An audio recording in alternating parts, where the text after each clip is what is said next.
Walang kokontra sa mali. Lahat ng tao maniniwala sa mali.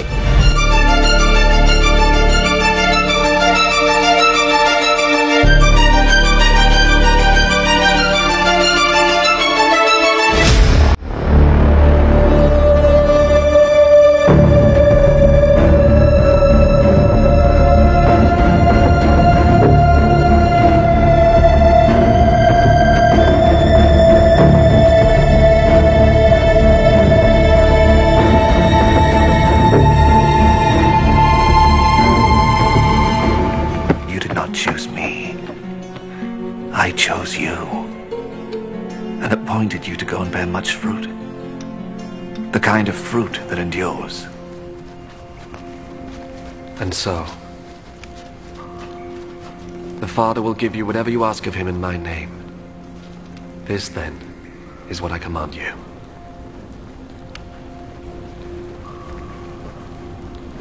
Love one another. If the world hates you, just remember that it has hated me first. If you belong to the world, then the world would love you as its own. But I chose you from this world, and you do not belong to it. That is why the world hates you. Remember what I told you. Slaves are not greater than their master. If people persecuted me, they will persecute you too. If they obeyed my teaching, they will obey yours too. But they will do all this to you because you are mine. For they do not know the one who sent me. They would not have been guilty of sin if I had not come and spoken to them. As it is, they no longer have any excuse for their sin. Whoever hates me, hates my Father also. They would not have been guilty of sin if I had not done among them the things that no one else ever did. As it is, they have seen what I did, and they hate both me and my Father. This, however, was bound to happen, so that what is written in their law may come true. They hated me for no reason at all. The Helper will come, the Spirit who reveals the truth about God and who comes from the Father. I will send him to you from the Father, and he will speak about me, and you too will speak about me, because you have been with me from the very beginning. I have told you this, so that you will not give up your faith. You will be expelled from the synagogues, and the time will come when those who kill you will think that by doing this they are serving God. People will do these things to you because they have not known either the Father or me. But I have told you this so that when the time comes for them to do these things, you will remember what I told you. I did not tell you these things at the beginning, for I was with you. But now I am going to him who sent me. Yet none of you asks me where I am going. And now that I have told you, your hearts are full of sadness. But I am telling you the truth. It is better for you that I go away. Because if I do not go, the Helper will not come to you. But if I do go away, then I will send him to you. And when he comes, he will prove to the people of the world that they are wrong about sin, and about what is right, and about God's judgment. They are wrong about sin because they do not believe in me. They are wrong about what is right because I am going to the Father and you will not see me anymore. And they are wrong about judgment because the ruler of this world has already been judged. I have much more to tell you, but now it would be too much for you to bear. When, however, the Spirit comes, who reveals the truth about God, he will lead you into all the truth. He will not speak on his own authority, but he will speak of what he hears, and will tell you of things to come.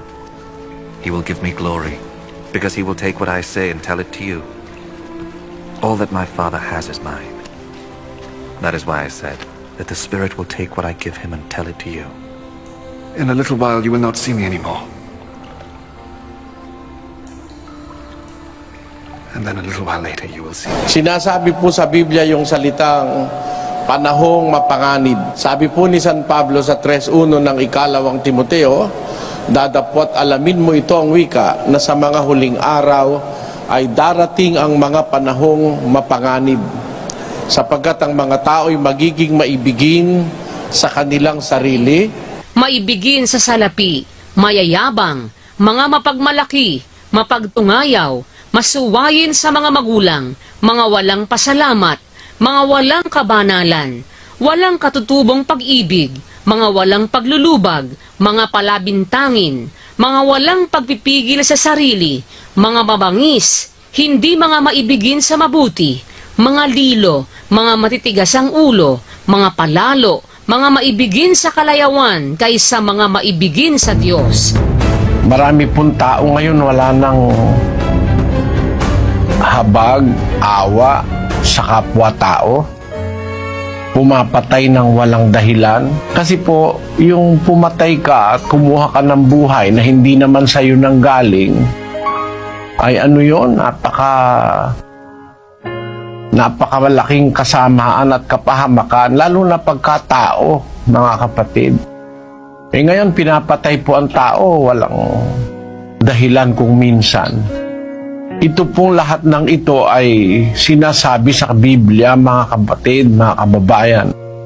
Yung nasa ikalawang Timoteo 3:1, ang sabi po ay ganito, Datapwat alamin mo ito, na sa mga huling araw ay darating ang mga panahong mapanganib. yan, yung salita ng Diyos na alamin mo ito, sabi kay Timoteo ni San Pablo, na sa mga huling araw ay darating ang mga panahong mapanganib.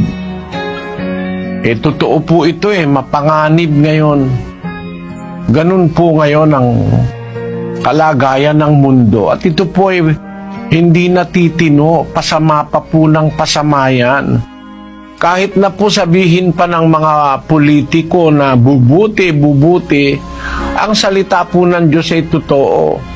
Hindi bubuti, pasama na ng pasama ang tao. Na itong kasamaang ito, ang dahilan kung bakit maghuhukom at magpaparusa ang Diyos. Yun pong pasama ng pasamang ugali ng tao. Ang tangi lang pong makakapigil dyan, hindi ang kapangyarihan ng tao, hindi rin ang batas ng tao. Ang makakapagpabuti lang sa tao ay ang Diyos, yung kanyang salita. Kaya yan po ang ating pinipilit na masabi, maipangaral sa iba't ibang lugar ng mundo.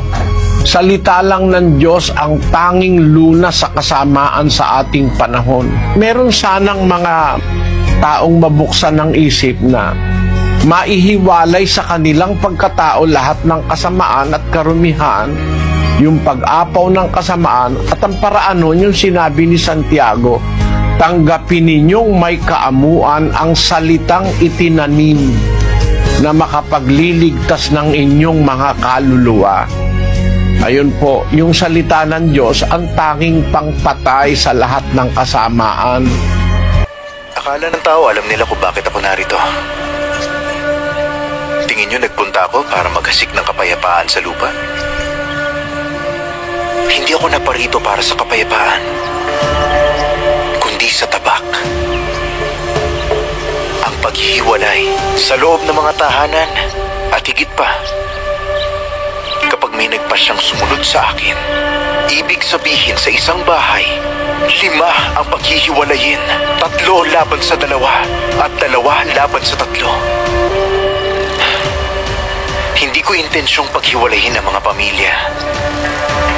Pero ang kabayaran ng pagsunod sa akin, maaaring magalit ang mga taong malapit sa kanila dahil sa kawalan ng pananampalataya. Pero, di ba, ang igalang ang ama't ina ay isa sa kautusan? Ang paggalang sa magulang, ang isa sa pinakamataas na makatao at espiritual na obligasyon, pero hindi mas mataas sa pagsunod sa Diyos.